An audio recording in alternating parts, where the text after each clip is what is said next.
حدیث کې رسول الله فرمایي کله چې انسان بل انسان له یا خرا یا کافر یا فاسقه نبی صلی الله علیه وسلم فرمایي چې دا کافر کلمه راغه په سر باندې ودرېږي کا کافر هو کافر کین الا حر علیه برت تعالی متوجی کیږي ته هم دې کلمه باندې کافر شي د ایمان نه بخلاش دې ویل شي د نبی صلی الله علیه وسلم ارشاد څومره خلک دې کې واقع دي مړ یو ډېر کافر انسان دی خراب سړی دی رسول الله فرمایي دا خبره خدای په سر باندې ودرېږي کوي مصداق نو سیدا کافر دی کني ته کافر شوی یو خبره دي ځان کافر کی دیو جن حدیث کې راځي نبی صلی الله علیه وسلم فرمایي چې انسان بده شي کلمو کې د اسمان نه بلان د زمکه لبیخ ځان پیرو غورځي وحد کې عملګری شهید وکنه مور اغله د شهادت تبریک او غیره دا کو رسول الله ورته چې مو یا کې دې شي د خبره کړي چې الله په ما خبره باندې جهنم لبوسي لندې غورځي دیو جن امام زاهبی دا لیکلی چې انسان کې ډیر مرزونه دي ډیر باطنی ظاهری لیکن د ټولو مرزونو علاج اپ دې خبره کې دی چې انسان په لجبه صحیح استعمال حدیث مشکات کې راځي رسول الله فرمایي ډیر انسانان آی دنیا کې به د ژبې د وجنه الله لو کړي غلطی خبرې کنزل لیکړي اس لاړان ته پریواته حاصل لا شو ولا تنابز بالالقاب او خلقو کو غاړي چې جامعه کې امن راشي نو خرس پی فاسق کافر الفاظ یو بل نه استعمالوي ولې استعمال الله ولا اوس وجم بیانې بئس الاسم الله ډېر بدنم خاوند فسق بعد الايمان ورسل ایماننا الفسوق معنا ذل فسقي بدل علي سمنا مراد دین لقب معنا دا شکل دی ایمان راوړې دي نو به ولې د خلکو لوي دا فاسق دی دا فاجر دی دا ډیر بد خبر الله یو تا وکړه ځان له مؤمنه مې د شل فاجر استعمالي ځان له مؤمنه مې بل لوي فاسق بل لوي خر بل لوي نس بيدینا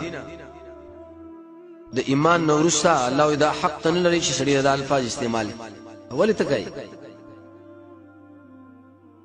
اوس جواب د سوال ټیک دی سړی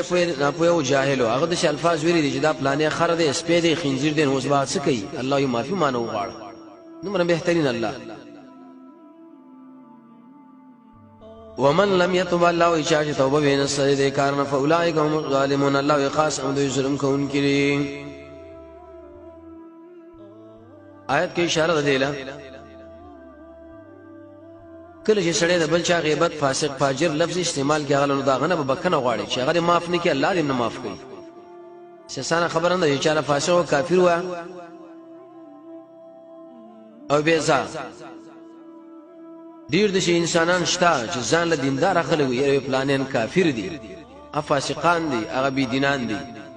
نبی صلی الله علیه وسلم فرمایي چې دا سړی په خپل فاسق او کافر او بي دین دی مومن له څنګه الفاظ استعمالي توبه وباسي توبه یواز دې نه شول یا الله ما معاف کا دا غ سړی نه مستقله بکنه غواړي کله چې هغه معاف کړی دی نه ورسره به الله تعالی معاف کوي حج عمره لزکنه د چا غیبت دې کړي د چا عزت دې اخسته سپکړې کړي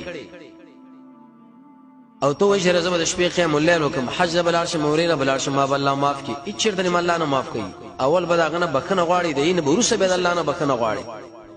څومره ګران کار دی ظلم په لغت کې ویل شي تیری را الظالمون اصطلاح کې دا منوزو شی په غیر محلي الله دا سړی فاسق کافر بيدینه خرنو لیکن تا ورته الفاظ استعمال کړه څومره ظلم دی وکړه ولی څومره الله خپشو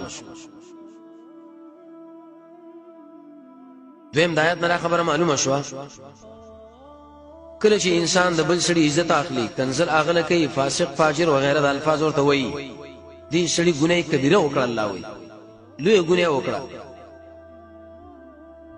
دا بدل الله نن بکنه غواړي دا غنم به بدل الله معاف کی نو دی آیت کې ګویا کې درې خبره وشوي یو دا چې یو قوم د بل قوم بس ملنډ الله مکوي دویم تعنون مکوي یو بل دریم د خر سپي خنجر د الفاظ کافر الفاظ می استعمالوي کوم دا شرط استعمال کړو دا درې کارونه موکړو خپل بلوي اتفاق ختم شو جنجال مصیبتونه برش معنا د ایتونو دا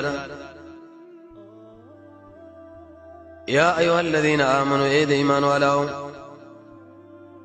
لا يسخر قوم ملند دین کوي یو قوم من قوم دبل قوم پوری عسى ان يكونوا امید شي با خلق خيرا منهم غرد دوینا ولا نساء نزنان من نساء نور زنانو پوری امید شي غرد منهن ايدي زنانونا ولا تلمزوا انفسكم الله ويتعنون مكوي بر يغفروا زنانون وام جنس باندې ولا تنابزوا بالالقاب وما يدوا يوبل بدينا كارن من باندې چې خرس په خنجر کافر وغيره دي بئس الاسم الله ډیر بد نوم خاوند فسق بعد الايمان رسل ایمان نمداري ومن لم يتوب الله وجاج توبه بين الصاف اولئك هم الظالمون خاصم داخل الله ظلم كون كريم وصلى الله تعالى على خير خلقه محمد